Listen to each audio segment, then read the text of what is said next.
Painitin ang mantika, tapos ilagay na natin ang bawang at sibuyas. Ayan.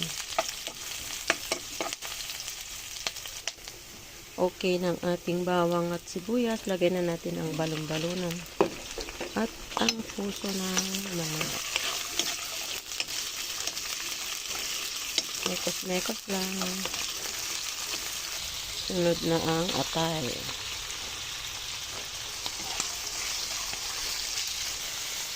Okay na, lagyan natin ng pampalasa.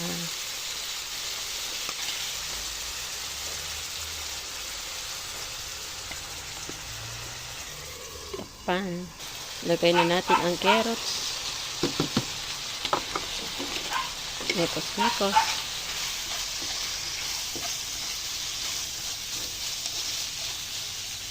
Konting tubig.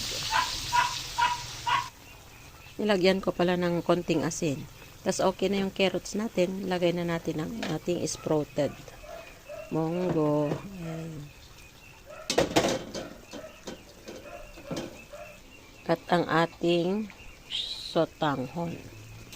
Yan, binabad ko na ang ating sotanghon para mabilis maluto. Ayan. So, yan, okay na lahat. Lagay na natin ang ating spring onions. Tapos, lagyan natin ng konting sesame oil.